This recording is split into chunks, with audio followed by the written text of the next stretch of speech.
Hello, and welcome to the Scott Mize Show, a podcast focused on body and hormone optimization and improvement for anyone who's looking to get jacked, build muscle, lose fat, improve their hormones, feel better, or improve their health. Here, I interview experts in lab work, hormones, bodybuilding, coaches, bodybuilders, and everyday people and senior executives who have improved their hormones and improved their body. Just a quick disclaimer before we get started. This podcast is for entertainment purposes only. Anything you hear should not be taken as medical advice. Please consult with your physician before making any changes to your diet, exercise, or supplementation protocols. This podcast is brought to you by Element Electrolytes. Element Lemonade is finally here. It's great for a hot summer day, workout, or just enjoying with a cold beverage at your desk. Check it out and get your free sample pack of their favorite flavors, along with any regular purchase when you use my custom link, which is drinklmnt.com/Scott Mize. The sample pack is great for anyone who's interested in trying their most popular flavors, or anyone who wants to introduce a friend to Element. Go to drinklmnt.com/Scott Mize to claim this awesome deal. Now on to the show.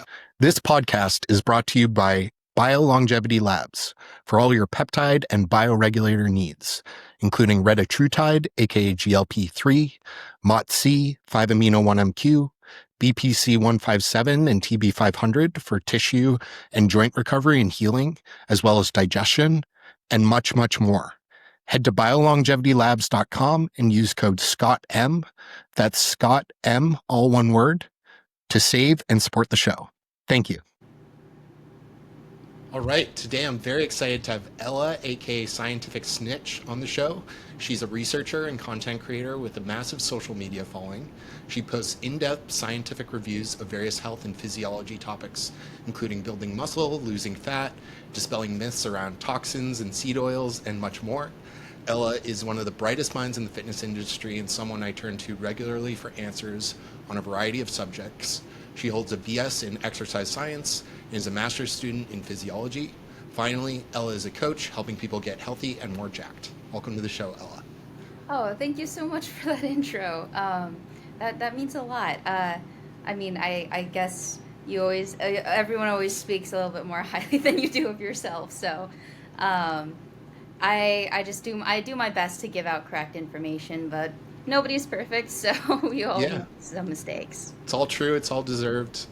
So I'd love to just start with your background and how you got into fitness personally. Sure. So I got into fitness, I want to say a little over 4 years now. And I got into fitness, which ended up inspiring me to go into exercise science. Just like in a little apartment gym, and I started like watching, like, what was it, Greg Doucette at the time. It was I went from Greg Doucette, then I hopped over to More Plates, More Dates, but over time I started to realize that there were some like mistakes that some people make in like just making content. And it started off with this one vegan guy talking about how like veganism cures cancer, and then from there I went on to, I guess, mainly health misinformation. And then I joined a lab in, I want to say late 2022. I hope I'm getting the dates right. And I started my laboratory experience and I fell in love with research. The first lab I was in studied melanocortin circuits and GPCRs, which is just fancy words for appetite signaling in the brain. Oh, cool. Then I went into a lab on insulin signaling and insulin resistance. Then it was cardiovascular disease, specifically inherited arrhythmias. And now I'm in a skeletal muscle lab for my master's program. But all of that being aside, most of the research I do for social media is kind of independent of that. Yeah, very cool. Sounds like a diverse set of topics and definitely keeps things interesting, I'm sure. And what motivates you to find other research areas outside of your main field, like the things you talk about on social media? Well, a lot of it stemmed from there were two classes I took back in UMich when I was doing my exercise science degree. One was a very intro-level biology class, and then another one was a scientific, literature class. It was, all about reading the literature. And the instructor in that class was basically said, like, the study of exercise science is very broad. It's not just exercise. It's everything that has to do with health. And it's a very big field if you really, like, kind of branch out. It's not just, like, I guess, it's not just lifting weight and putting it down. It's also, like, what are you fueling your body with and stuff like that, because that plays a role in how you perform in the gym. You don't branch out as far as, like, maybe a registered dietitian does, but it's still important to understand how to read the literature. Yeah. So that's what they prioritized there, and I really took that to heart, and I did my best to, like, read the literature to the best of my capacity and how they taught me. And I want to help other people do the same. Cool. Yeah, I feel like those fundamental skills are really lacking in our industry of how to read and interpret research. And it's hard, but yeah, people like you definitely help. And what made you start sharing online and want to put out content? It was actually that the whole entire vegan cures cancer guy. Mainly that one because at the time I had somebody who is a loved one who was just recently diagnosed with cancer. She ended up passing away, but her passing made me really inspired to go towards the field that I'm in now, specifically in the type of research I'm in now, which is like pancreatic cancer cachexia. I really want to delve more into that, and I want that to be my expertise in the future. So muscle wasting and how we can improve muscle growth in those diseased states is something I'm very interested in. And I guess the understanding of how muscle grows is kind of pertinent to that. So Yeah. as I kind of got more into the field of like cancer research and cancer cachexia specifically, I also delved into skeletal muscle physiology. So it kind of branched off in that way. Interesting.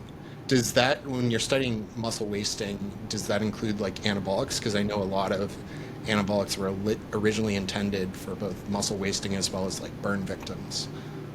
Yeah, so it's very interesting how cancer cachexia is. I'm not super deep into the field just yet because I'm just starting off, but from what I know, cancer cachexia is almost like a separate, it's a disease within a disease. So it promotes skeletal muscle to die, the cancer cells themselves, and like the inflammatory signaling factors and like the cytokines that are secreted by the tumor.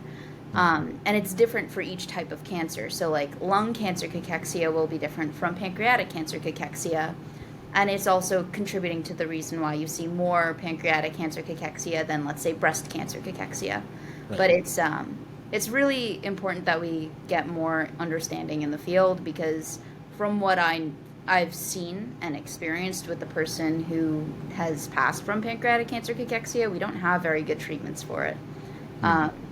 And even some of the treatments that were proposed, like, for example, myostatin inhibitors, didn't work well because, well, myostatin works differently in mice. Right. Yeah, that's interesting. And what do you think, like you've gained a lot of notoriety in a pretty quick time on social media. What do you think is the most misunderstood thing about you? Oh, I know, sorry. big question. That's the most misunderstood thing about me. Or just a common one you get. Like, doesn't have to be the most. I would say a really common one is that I am either constantly misspeaking or making mistakes for some reason. I make a big deal of it to correct myself whenever I get something wrong. I guess I'm just saying that because, like, recently something came up where somebody was, like, freaking putting me on blast for whatever reason that I always get stuff wrong.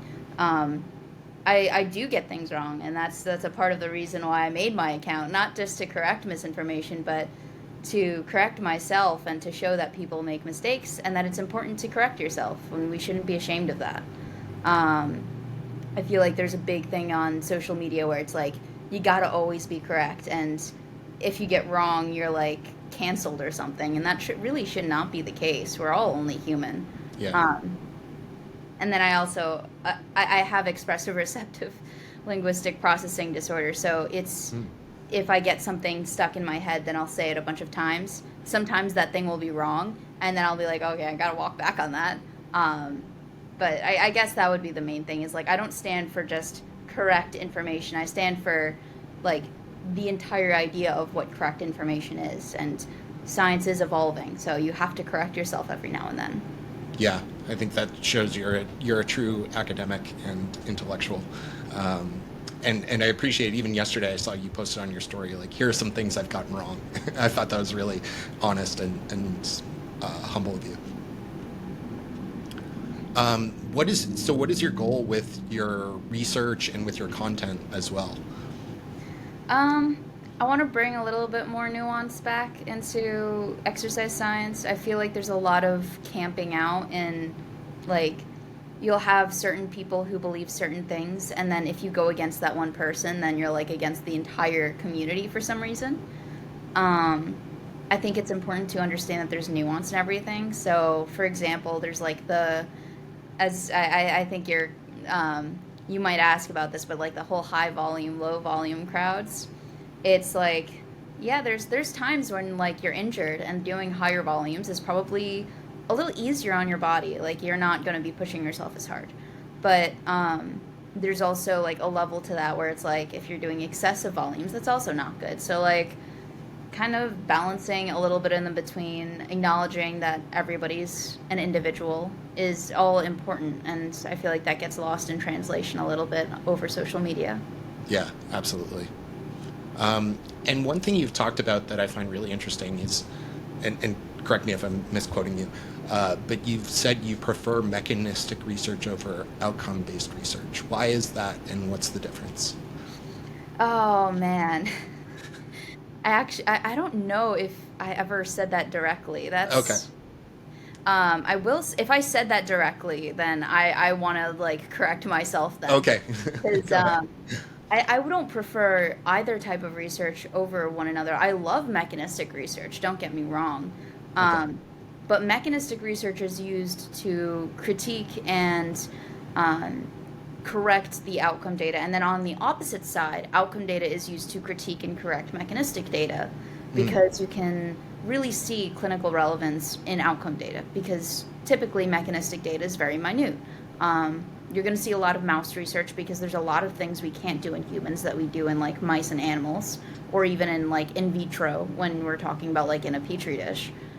But there's also a lot of things that we can do with humans that show up in humans and would only show up in humans. So that whole myostatin inhibitor thing, um, if we acknowledged mouse physiology better, we probably wouldn't have stumbled into a phase 2 trial using a myostatin inhibitor that increased the death rate of among cancer cachexia patients with pancreatic cancer. So got it. Yeah, I agree. I think both can be really beneficial.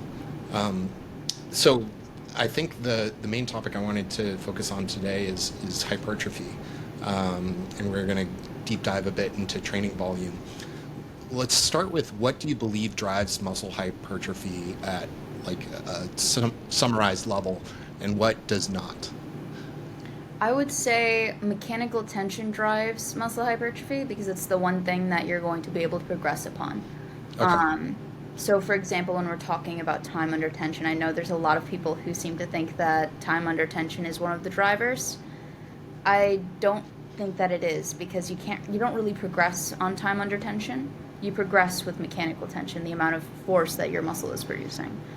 Um, you don't progress on time, so it's not like you're doing more and more time each session. Like that's not like a physiological adaptation or progression. It's more so like the amount of force you can produce. So I would say that that's the main thing, and then like what doesn't. Yep. And so the article that I wanted to spend some time on today, Greg Nuckols put out this very lengthy article on Stronger by Science called More Training, More Gaining, Everything You Need to Know About Training Volume. And in it, he talks about essentially an argument for why more volume equals more hypertrophy. Um, do you want to start by kind of summarizing some of Greg's argument, and then maybe we can get into why you disagree? Sure. So let me actually just pull it up. because I do have it downloaded. Great. And I will say, like, there's levels to, like, the critique that I had about this one. On, like, the base level, it would be, like, generally what the issues were with, oh, why can't I find it now? There's just general issues with what exercise science literature, like, I would say the critiques of just human literature in general, specifically pertaining to exercise science, because there are, like, specific limitations to human literature that there's going to be funding issues, there's going to be certain things that are more difficult to do. So there's those general critiques, like, for example, the length of the study, stuff like that. Then on the second level, it would be my critique of, like, his actual argument in terms of, like, what he thought our, I guess, side, I hate that, but the lower volume crowd, I guess, was trying to argue. Because I feel like he got that wrong. He didn't do a very good job steel-manning the argument.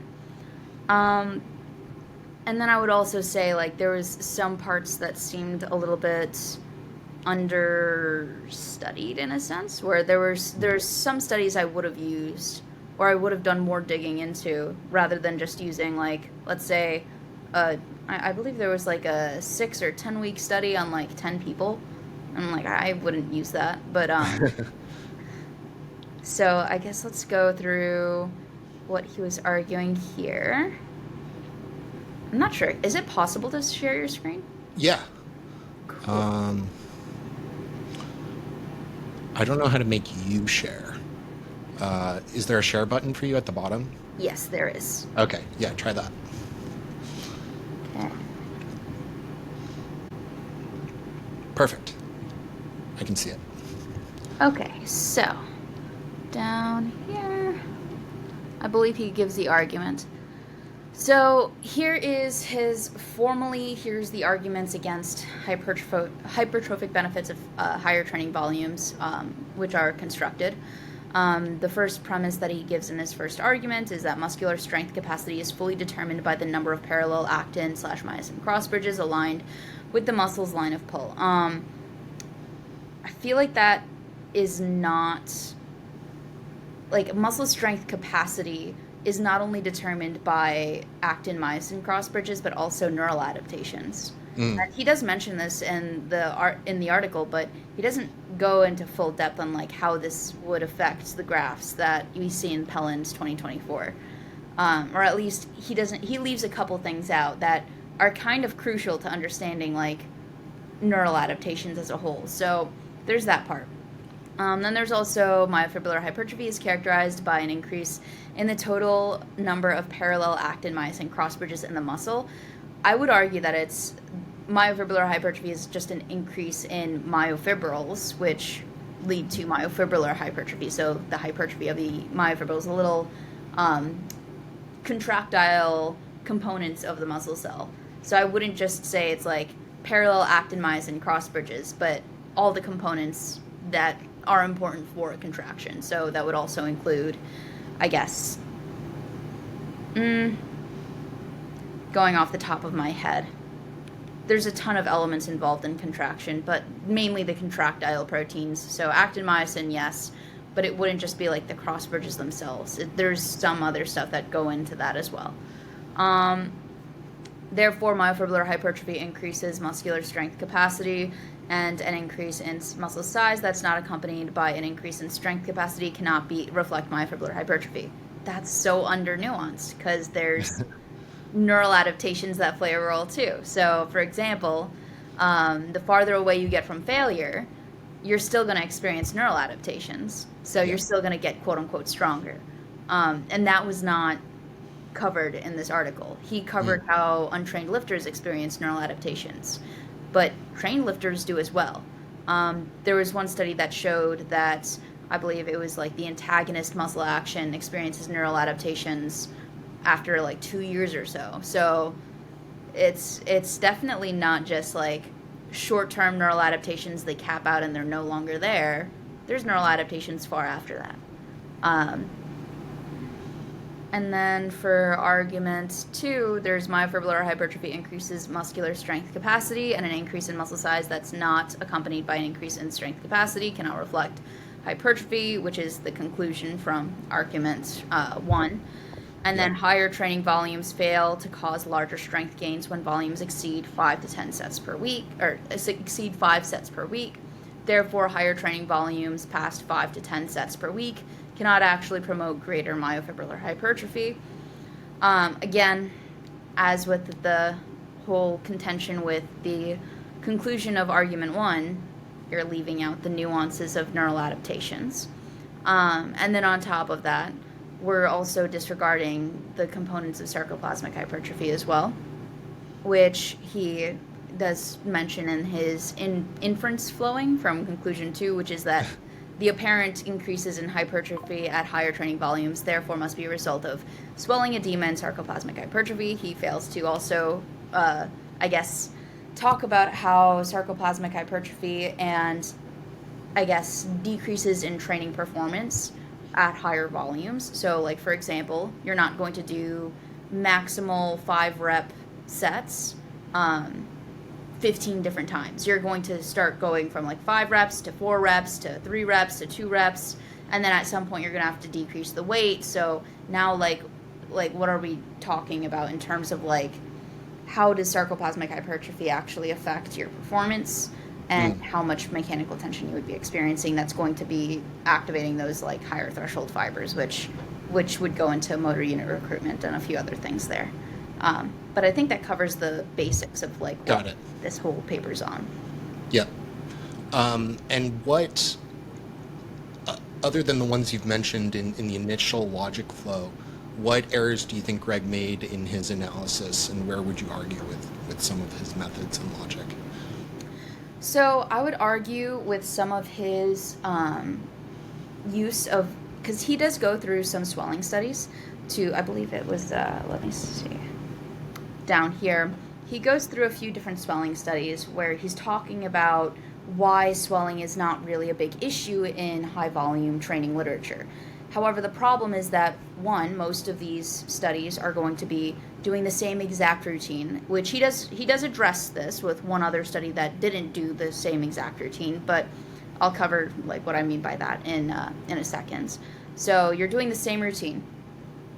So obviously nobody's doing the same routine in like a real world setting. You're training with different amounts of load. You're probably even throwing in different exercises from here and there. And if we're looking at really high volumes, there's a lot of studies. So for example, I believe it was Brigado and NS. Let me just see which one it was. It was NS, I believe. Yes, NS 2024, where there were forced progressions in training volume, meaning you're increasing the amount of training volume, not necessarily as a product of these individuals can handle more repetitions with the same load. You're just increasing training volume as a total, so you're increasing the number of sets. Just forcing it on them. Yeah, pretty much. So it's not really like a natural adaptation. It's more so you're just increasing the amount of training volume you have. Now, there's an issue because that's not the same thing as identical training and the repeated bout effect. The repeated bout effect is that you're repeating a bout, not that you're changing the bout up from week to week. Yeah. So that's like one of my contentions. The second contention would be measurement methods, which we only recently have really understood, like at least corrected the inaccuracies with T1 weighted MRI mapping. So he cites the Farouk study in here.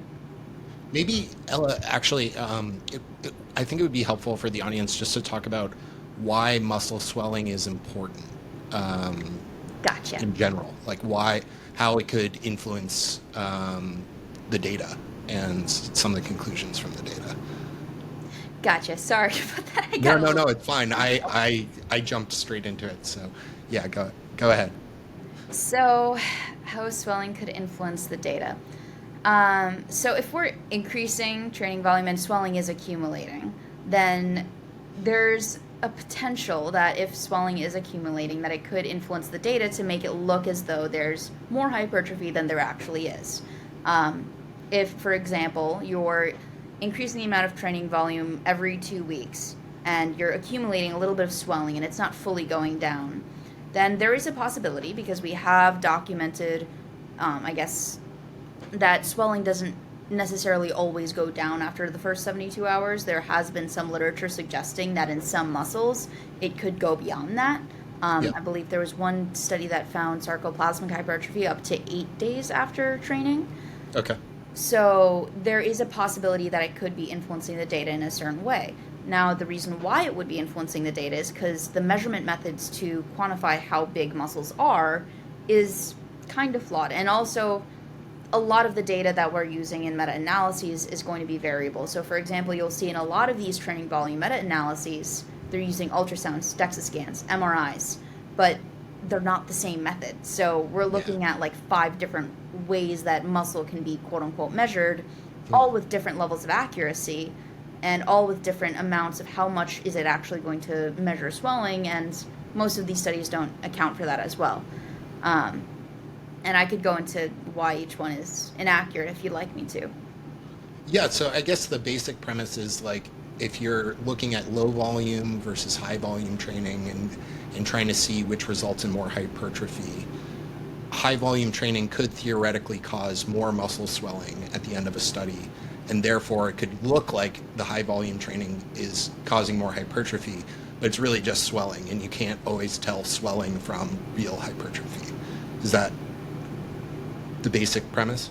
Yeah, that's the basic premise. And then I guess the follow-up would be that a lot of measurement methods we're working with millimeters. We're working with really small amounts. So it's not like these individuals are experiencing like 50% more gains to the point where it's like you're seeing like small leg to giant leg. You're more like saying small leg to like slightly larger leg. So there is a possibility for it to be swelling, and combined with the understanding that we don't have a lot of well-documented studies looking at swelling, it's something to consider. Especially with, like, for example, I believe I sent you this study last night. There was a 2025 study that was talking about T1 weighted MRI mapping to measure water content, and in that Farouk study, which I have pulled up on his document, they used T1 weighted MRI mapping to measure intramuscular water content. But if it was inaccurate almost a decade ago and was only recently covered and kind of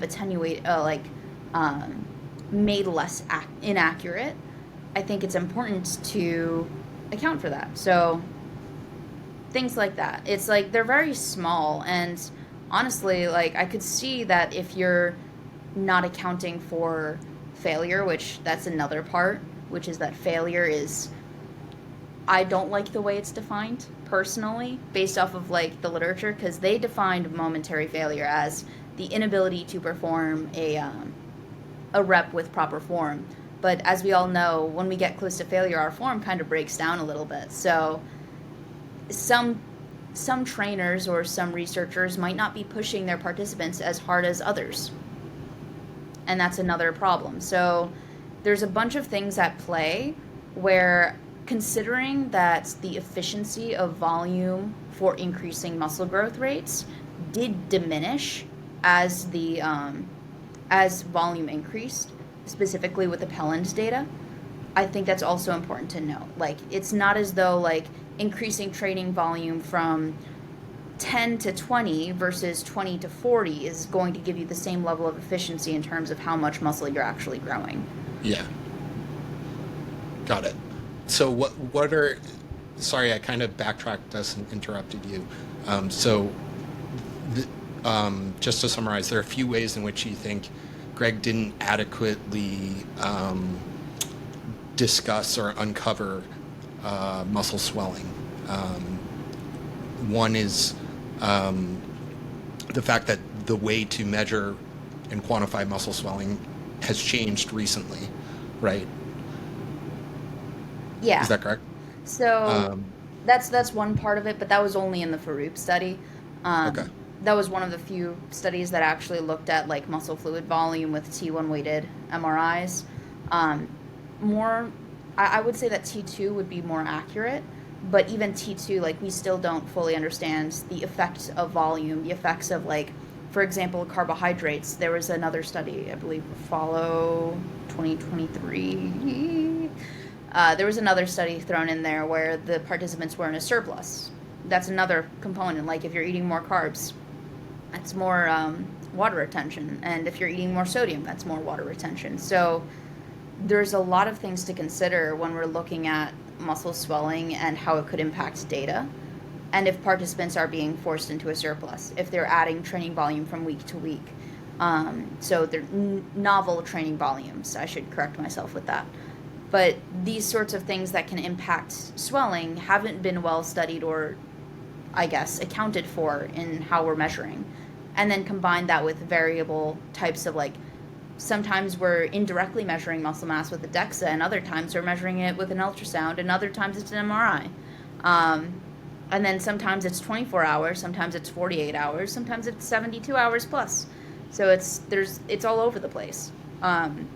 There's not really a lot of consistency with the data. So when you see that the efficiency of how much muscle you're growing when you add more volume, when that diminishes as you increase volume, that says something. Got it. That makes sense. Yeah, definitely. So overall, like, what would you say in looking at the research and data he presented? Do you still think muscle swelling is the main issue with his argument that more volume tends to drive more hypertrophy?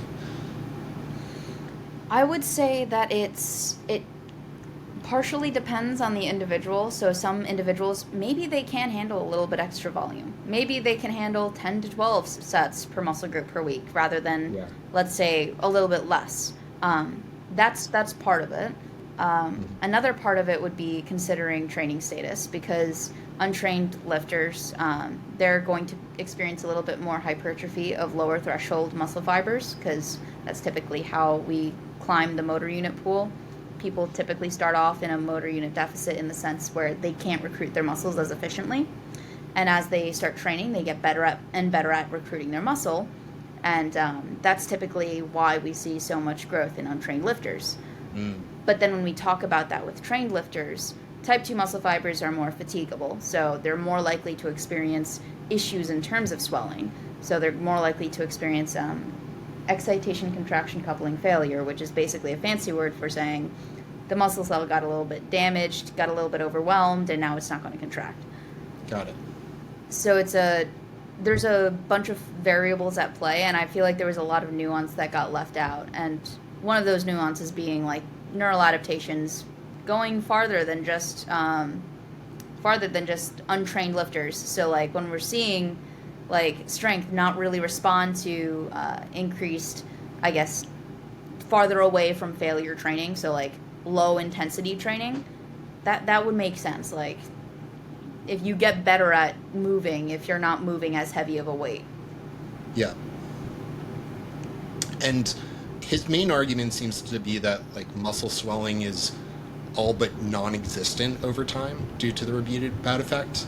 Can you just, I know you talked about some of the reasons before, but can you talk about some of the reasons why this might be wrong? You mentioned one is, like, just not having a static program, but what are some of the other reasons that, like, it doesn't make sense that muscle swelling would just go away? Yeah, sure. Let me see if I can find that one figure that he has in here. So there was the Farouk study, which is what I was referring to before. So basically, the issue with the Farouk study is that they used T1 weighted MRI mapping to measure muscle fluid or muscle water content. However, according to a 2025 study, we found that there were inaccuracies because in skeletal muscle specifically, so T1 weighted MRI mapping for tissue fluid volume can be inaccurate in specifically liver and skeletal muscle, mainly because of the presence of intramuscular fat and liver fat, which can kind of impede upon that. So if individuals maybe have a little bit extra intramuscular fat, you're not going to see the swelling you're going to see swelling diminish. However, as you can see here, the plot B, where you see how it dips a little bit below baseline, that could be because fat also was present at baseline. So they lost a little bit of fat, and then now it's below baseline. But that could go to show like some inaccuracies there. And then as you can see, there was, even after the habituation bout, there was still swelling at 0 minutes to 48 hours after exercise. So there clearly was still swelling that occurred, even though they were already habituated to the exercise they were doing. And that could potentially throw off some of the data. I'd like to say potentially because we actually don't know much about how novel training volume affects muscle swelling all that much, nor do we understand how sarcoplasmic hypertrophy would affect swelling all that much either. So that's another part too, because sarcoplasmic hypertrophy is a little different from muscle swelling, where you can't really see it with a T1 weighted MRI like mapping for fluid volume, because sarcoplasmic hypertrophy isn't even the muscle contractile proteins. It's inside of the muscle cell, so you're not going to see it with an MRI. And there are these little tiny proteins that fill the muscle cell and make it look bigger. And we've seen presence of sarcoplasmic hypertrophy up to 8 days after training. So how exactly is this affecting muscle size and muscle thickness? We don't fully understand, and there's not a lot of data on it. So it's something that's understudied, under-researched, and he doesn't address it at all from what I've seen in this paper. He doesn't talk about sarcoplasmic hypertrophy as much, because it's not just fluid volume, but sarcoplasmic proteins, which don't show up on ultrasounds. Yeah. And one thing that's interesting, can you elaborate on why sarcoplasmic hypertrophy isn't something that, we should class as desirable, almost? Because it's interesting in, some of the pockets of, enhanced bro bodybuilding, they're like, oh, you can't just focus on myofibrillar hypertrophy, you got to get the sarcoplasmic gains too, and so I'm curious, I understand it from reading Greg's paper and also following you, but can you elaborate for the audience on why sarcoplasmic hypertrophy isn't something that we should chase, or isn't necessarily an outcome that we're looking for? Sure. So sarcoplasmic hypertrophy, I feel like a lot of people don't fully understand what it is. It's not just an increase in the muscle size, the muscle cell size. It's specifically what is increasing the muscle cell size, and that would be the sarcoplasm. And sarcoplasmic hypertrophy would be largely temporary, maybe lasting up to 8 days. Maybe it's accumulative, but even if it's accumulative, that's not necessarily a good thing. And that's primarily because sarcoplasmic elements, or for example, things that handle calcium ions, those are some popular ones that pop up a lot. There's also, for example, you can have increased glycogen, which is also temporary and something that isn't necessarily something that you can progress on with your training. It's not going to move your training forward magically, mainly because we only use around 40 to 25% of our glycogen stores during resistance training. Then you also have, what else? Sarcoplasmic proteins, which are the enzymes and things that handle calcium, handle glycogen, handle lactate itself, and then just more water in general, so fluid retention due to things like sodium or something like that. Got it. All of those things are not really driving your strength or your ability to progress in your training forward. When we're looking for measurable progress, there's a reason why many people say to focus on progressive overload, because that's what's going to stay around. You can keep muscle proteins around for a really long time, especially if you're maintaining and you're continuing growing.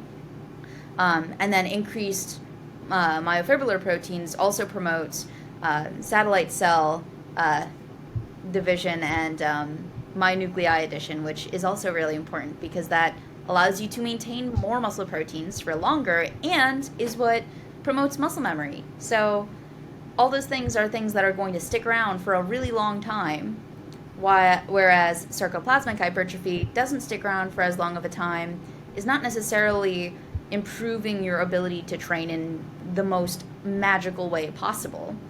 And if you stop doing whatever you're doing for that sarcoplasmic hypertrophy, it's likely to go away, or could cause the muscle cell to die, which would be with calcium ion accumulation. But I would say that's not in the most common cases, because it's not as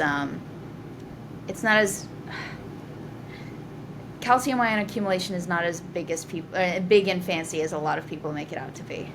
Okay. So in like layman's terms, a way to think about it is sarcoplasmic hypertrophy is kind of just junk muscle. It's like an accumulation of waste products and metabolites, not necessarily like long-term contractile tissue that'll build your muscle mass.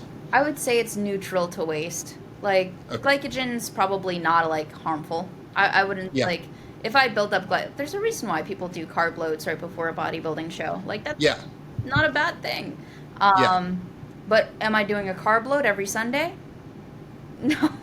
Yeah. So, but if you're saying, like, I want to gain 10 pounds of muscle this year, if it was sarcoplasmic hypertrophy, like, there's nothing keeping that around, right? Yeah. Got it.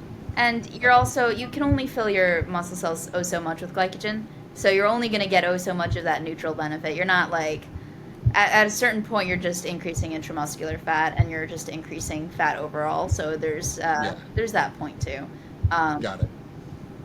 But on the calcium, no, that would be the negative part, because calcium and like buildup of calcium and lactate can kill cells, and specifically when you have a lot of lactate around, and this was something that I found really funny with, I believe Dr. Mike Isertel was propagating this a while ago, that lactate improves muscle growth. It actually improves muscle regeneration, not growth. So there's that also. There's like a difference between the two. Yeah, talks a lot about driving more metabolites. Mm-hmm. Yeah. So this has been really helpful, Ella. Can we talk about maybe stepping back, like what are your recommendations around volume for hypertrophy? And maybe we can also talk about like intensity, or intensity can mean different things in the research world. Proximity to failure, to be a little more specific. Like what would be your general recommendations for someone trying to grow muscle in terms of set volume per week and how close to failure they should train? So I take an approach where I prioritize training intensity, because I know that's what's going to drive your ability to improve motor unit recruitment. So you're going to be able to get better at using your muscle quicker, and you're also going to be able to get better at using the farthest reaches of like what you can actually use out of your muscles. So your muscle is organized in something called motor units, where you have lower motor units that are easier to recruit. It's like for things like sitting around, doing all this, like shifting around, things that are low effort. That's like type 1 muscle fibers, very low threshold type 1 muscle fibers.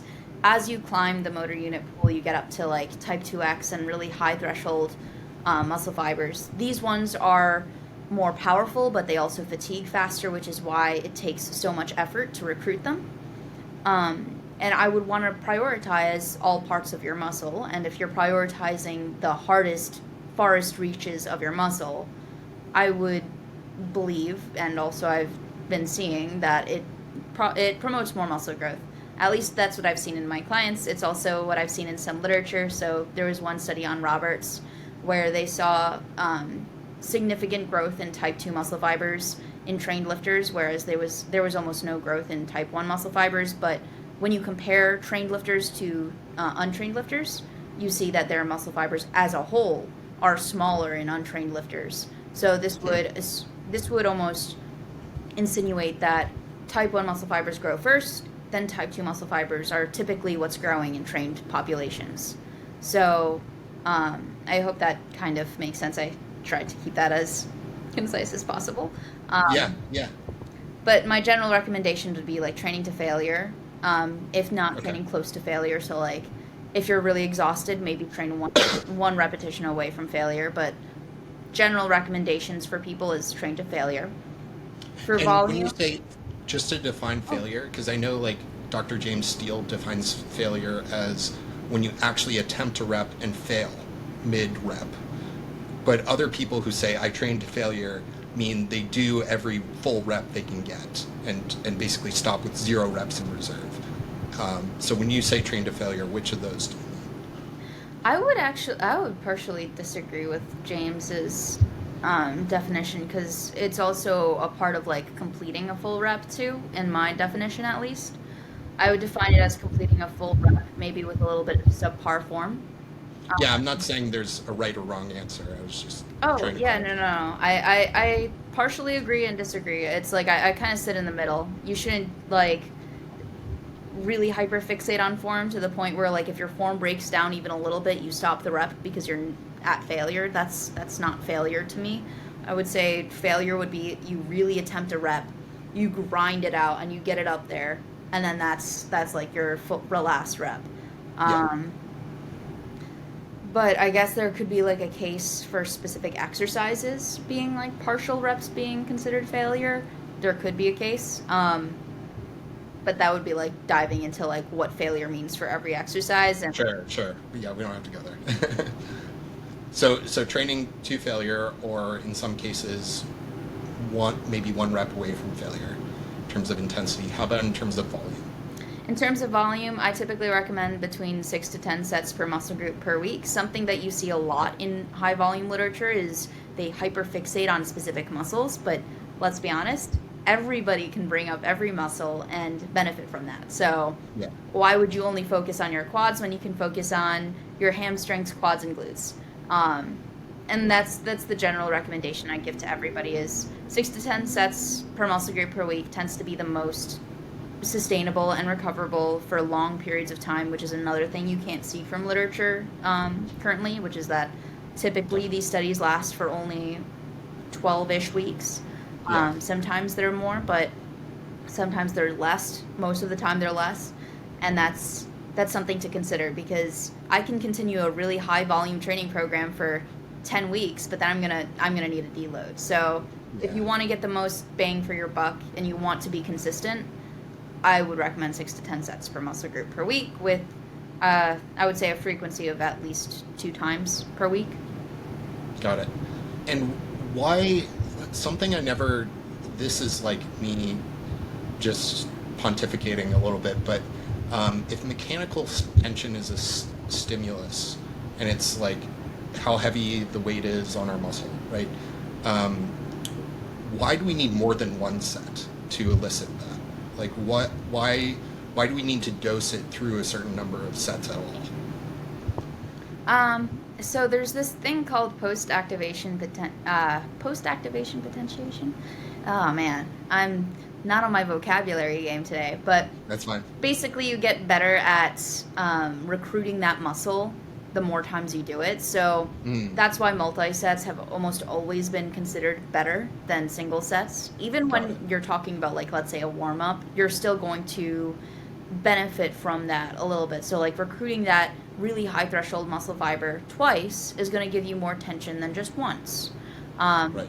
and because those muscle fibers are more fatigable, you're not going to be able to push yourself for really high volumes with that like really high threshold muscle fiber. You're going to need to split it up. Got it. So there is efficacy to doing more than 1 set, but you can very easily push it into too much stimulus and too much volume. Yeah, it's like balancing fatigue and stimulus. Got Um, it. but I'm not anti training volume either, in the sense that like there are populations that would probably benefit from reducing training intensity. So for example, when I herniated my back, I didn't train with high intensity because I knew I couldn't handle it, or at least my CNS couldn't, or my spine would not handle it. So Yep. there's people who would benefit from training with a little higher volume and a little lower intensity, and vice versa. Sure. So it really depends. Yeah, makes a lot of sense.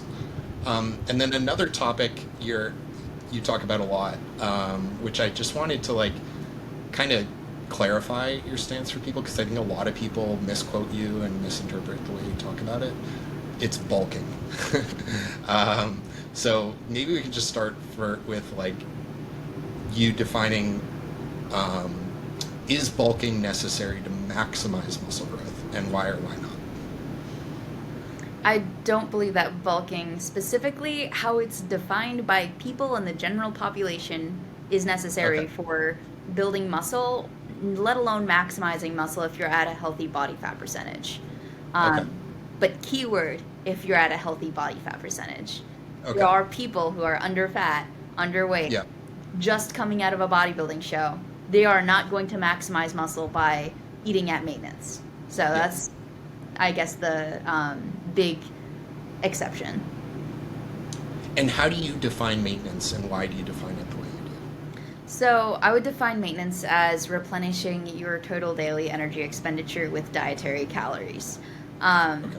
And I mean this in like the physiological sense, in that if you go from, let's say your total daily energy expenditure changes over time due to whatever reason, let's say you started lifting and you started building muscle, replenishing that total daily energy expenditure so that way your body fat percentage does not change is what would be defined as maintenance. And the reason for that is because your physiology wouldn't change. If you gain so much muscle that you're using all of your body fat and you're becoming super lean, that is a significant change in your physiology.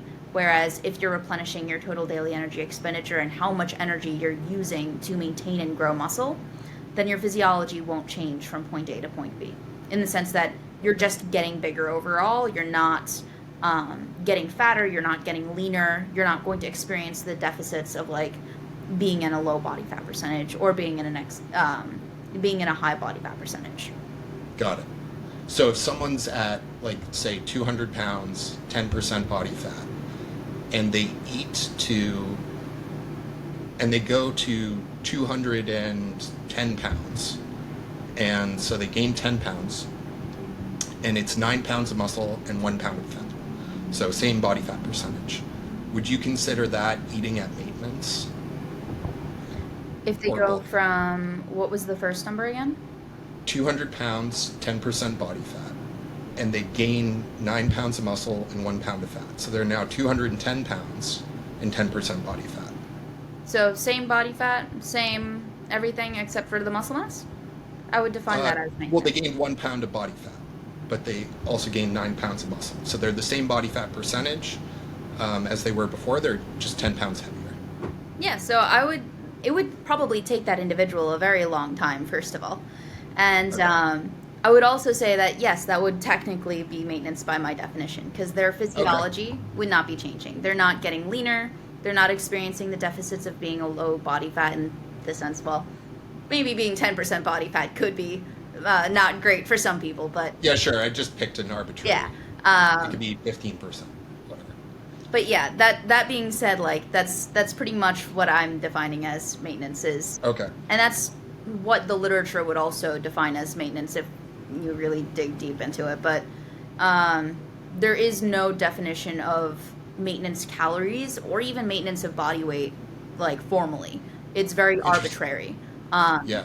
Maintenance of body weight is actually defined as a range. So you could gain and lose body weight over time. And that's like keyword body weight. It's not defining it in terms of body fat and muscle. Yeah. So let's say you gain 1% of your body weight over a 6-month period. That would still be considered maintaining body weight by certain standards in the literature. Yeah. And if you did that for 10 years, you would be 10 pounds over your original body weight. But that's still technically maintenance according to the literature. Okay. So it's like there's no definition by in terms of like specifics, like maintenance is just maintaining your body weight as it is. Because if that were true, then all kids at a healthy body fat percentage who grow over time are considered like getting super overweight or obese or obese or something like that. Yeah, I think for some weird reason, a lot of people in the bodybuilding world define surplus versus maintenance as like a surplus is any amount of food that makes you gain body weight, whether it's muscle or fat. And so they would say if you went from 200 to 210 pounds, even if you lost some body fat, you're in a surplus. Yeah, that doesn't make sense to me. Yeah. I think it's just an interesting nuance. I'm not saying one way is right or the other, but I think that's where sometimes people get fused when people say, or when you say, or others say, you don't need to bulk, or you don't need to be in a surplus to gain muscle, they're like, oh, well then how would you go from 200 pounds to 210 pounds if you're not in a surplus? Because they are defining surplus as anything that makes you gain body weight. Yeah, I mean, I do see, like, where they're coming from. Like, I spoke to Joel or TNF about this a while back, because we got into, like, a little bit of an argument over this. But, like, the way that he defines it, it's like, however, if you increase in terms of, like, the amount of energy, usable energy on your body, but then that, like, that would kind of oversimplify things a little too much. So I guess then, at least like, from what I've read, it's important to also acknowledge how that actually physiologically affects you. Because let's say you do gain a lot of muscle and you do lose some body fat. If you continue that over time, that will end up causing you to lose body weight overall, because you're going to reach such a low body fat percentage that you won't be able to maintain the muscle that you already have.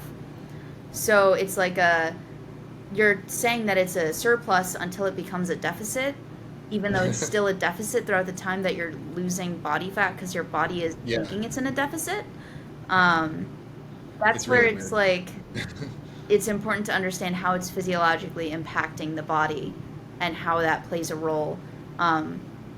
But honestly, if you define, like, gaining muscle but maintaining the same body fat percentage as a surplus, and you want to define it as that, and you're doing everything to maintain your body fat to as close as possible, and you're just calling it a slight surplus, I don't care. Yeah, it's kind of people getting lost in the details, and I think I just wanted to clarify. I'm not trying to be pedantic. I was just trying to clarify, because I think this is like a big reason why people misunderstand some of what you're saying, or what Paul Carter says, is because they jump to a conclusion because of preconceived notions or definitions they have in their head. I actually really appreciate it, because that was something I've been meaning to make a video on for a while. Because I've seen a few people, like, it's very easy to get lost in the weeds on that, especially considering I don't know if I've done the best job that I could have. I always think I could do a better job with explaining myself. But that was one thing that I've been meaning to make a video on for a while. So actually, I very do appreciate you asking. Of course, yeah. And so, circling back, now that we've gone through all the definitions, why is bulking not necessary? The way you define it, why is it not necessary for muscle growth? So, or why does it not help with muscle growth? The first thing, which every person who has ever advocated for the bulking and cutting cycle type thing, every single person who I've had a conversation with, and I've had a conversation with quite a few people on this, the one question nobody seems to be able to ask is, how does gaining body fat improve your rate of gaining muscle? Because there is no world in which intramuscular fat is improving the quality nor the quantity of your muscle. Yeah. So, and then when people talk about strength, they forget that gaining fat also changes your leverages. So, like, if you're doing, like, a bench press, which is one of the reasons why eating in a surplus can improve your strength on bench, you're literally shortening your range of motion. You're gaining fat on your chest, you're gaining fat on your arms. You're not going to bend your arms as far. So there's a lot of things that play a role, at least in terms of, like, strength and body fat. But in terms of pure muscle and quality, nobody has answered that question, is, like, how does body fat accrual increase the rate of muscle growth? So that would be, like, well, I guess I would say aside from if you're from an unhealthy body fat, but I've already kind of clarified there, where that's not what I'm talking about. Yeah, and I guess the other piece of that would be an excess of calories isn't necessary for growing new muscle tissue. Yeah, because it would be going towards fat. Yeah. Cool. Great. Well, Ella, this has been awesome. Thank you so much for getting into the weeds with me. I really appreciate you taking the time, appreciate all your content. Where can people follow along with you? Is there anything you have coming up that you want to give folks a heads up about? And I'll have links to everything in the show notes as well. Thank you for having me on, by the way. I really enjoyed this discussion as well. I thought it was very fun to kind of get into the weeds on things that I guess I haven't been able to talk about as much over on my channel because I've been busy moving. You can find me over on Instagram, TikTok, and YouTube at Scientific Snitch. And coming up, I guess I plan on making a YouTube video on some of race realism, but that's like really off topic from what I usually do. But I found a video from Dr. Mike, and I decided. I saw that. I voted yes, by the way, when you asked if you should make a video. Oh man, yeah, that's gonna be an interesting comment section. Yep. Other than that, that's about the only thing that I have coming up, aside from like more pre-workout stuff. But that's about it. Cool. Great. Well, thanks for the time, Ella. Really appreciate it. And have a great day. Thank you so much.